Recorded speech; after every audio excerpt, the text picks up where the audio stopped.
আজ আমি আপনাদের সাথে শেয়ার করব কুলের চাটনি। জিভে জল আনার মতো টক ঝাল মিষ্টি কুলের চাটনি। রেসিপিটা খুবই সহজ এবং খুবই কম সময়ে তৈরি করে নেওয়া যায়। দেরি না করে ঝটপট বানিয়ে নেওয়া যাক কুলের চাটনি।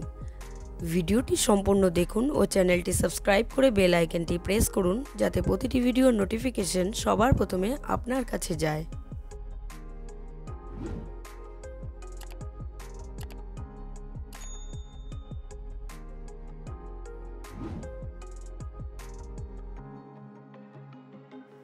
তাহলে আর দেরি না করে বানিয়ে নেওয়া যাক কুলের চাটনি।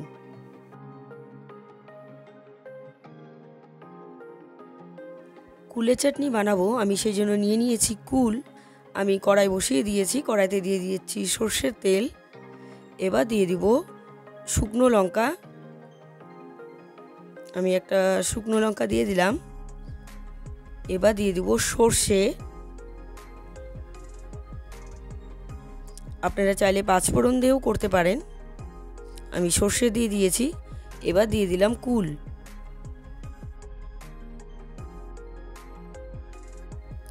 একটু নাড়াচাড়া করে আমি এর মধ্যে হলুদ দিয়ে দিব।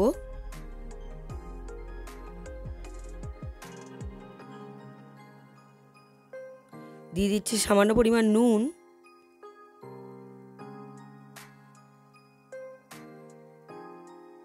নুন দিয়ে একটু নাড়াচাড়া করে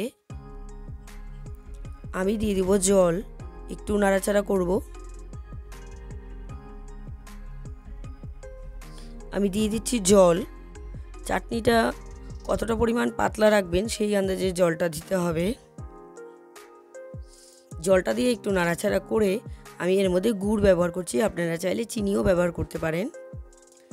আমি এখানে আখের গুড় ব্যবহার করছি।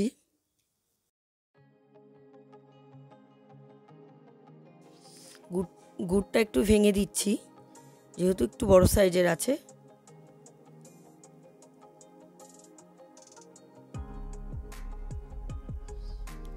চাটনিটা ফুটে গেছে, গ্রেভিটা,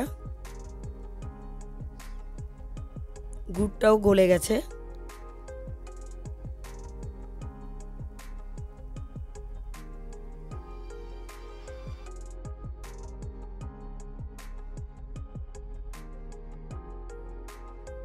চাটনিটা ফুটে গেছে, গ্রেভিটা আরেকটু শুকাবে। আমি খুব বেশি পাতলা রাখবো না।